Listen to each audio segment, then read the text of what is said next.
Captain, a most curious development on scanner 5-7. That's all. Take a look at it, Mr. Spock. Screen on, Captain. Military Academy.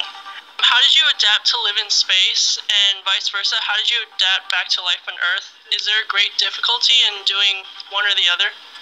I think they both have their challenges, and what's neat about coming up here is noticing how quickly the body adapts to being in space. Usually my first 24 hours, I'm on the edge of getting sick, not quite getting sick, so not feeling 100%. But once that goes away and the fluid shifting goes back to a more kind of neutral state, it's almost like we were born to be in space. And then going home, when you land, you wonder, how do humans live on this planet? Because, you know, that gravity, I don't know, you learn about gravity in physics, but it's strong after you've been up here for a few months. No, and if you're not inside of a bag, if you were just to fall asleep, you'd wake up in the morning somewhere on the space station and not even know where you are. Move around. I don't know, you tell me.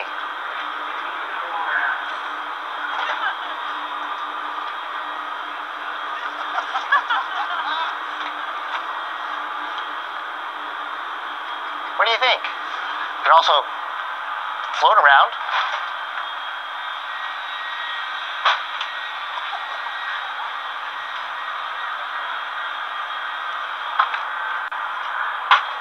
So do you think pretty easy to move around?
Colonel Randy Bresnik.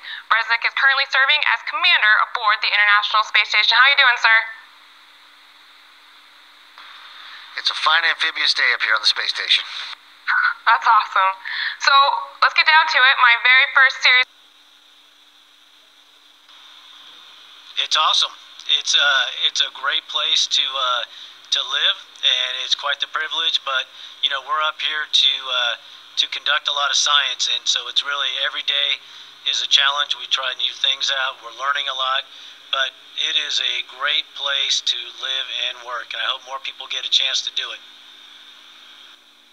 I hope more people get to too. It sounds like an fighter pilot on our crew, and it's that common bond of service where we all have done something bigger than ourselves that's allowed us to do the same thing up here, not just for our service and for our country, but for our planet and for our species. And so with everybody motivated towards that same goal, it's not a problem being a commander. It's more of a cooperative, everybody's working their tails off to accomplish the mission. So, on that note, what is your mission exactly? Up in space, and it all looks really amazing. So I have another question, and it comes from Locate My New Home from Facebook, and they ask, what are your aspirations once you were retired from NASA?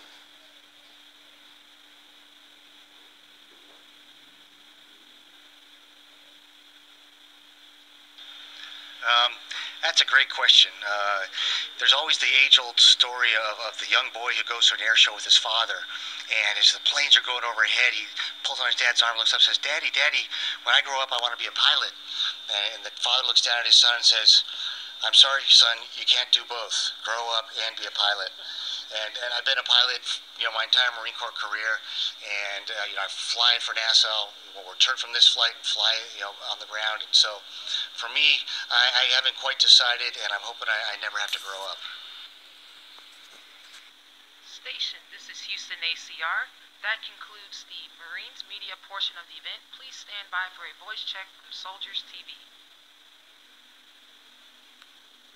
TV, this is Mission Control Houston. Please call station for a voice check.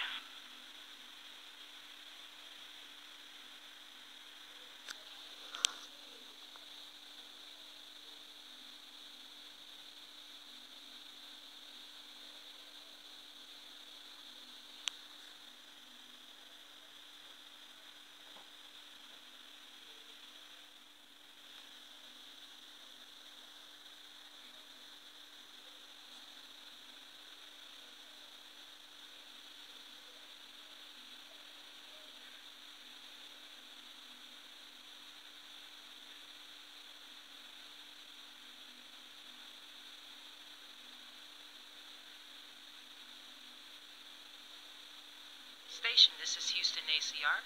Soldiers TV will be starting in about 20 seconds.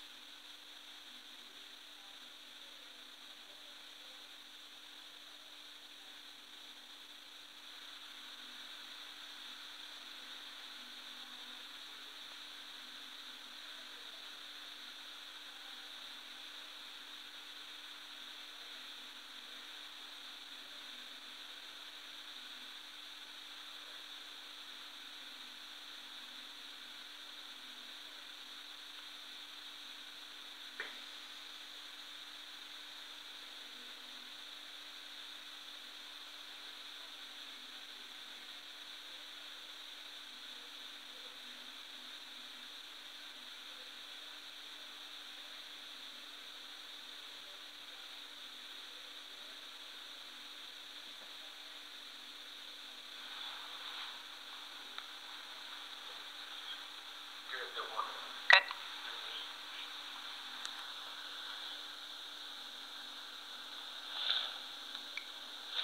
Sir, how are you? It's good to see you again. Hey, good to see you too, Sergeant Martin. How are you? How are you? I'm great. I would be so much better if I was there doing this interview live with you. That would be pretty cool. So, sir, we're going to get right to it because we only have a couple of minutes. So I would like, my producer would like me to ask you, if possible, if you can repeat the question, repeat my question in your answer for editing purposes. So my first question is going to be, why is it so important for the Army to have astronauts? It's so important for the Army to have astronauts because we have always been involved in exploration in the United States. In fact, the Corps of Engineers and the Army helped explore the western United States, and Lewis and Clark their expeditions involved the Army. So I think historically it makes sense, and it's something we're just continuing. There's a long tradition of it. Sir, we are so proud of you. We can't even begin to explain what it feels like for us to see you there. Could you tell us, being on the International Space Station is, and then fill in the blank?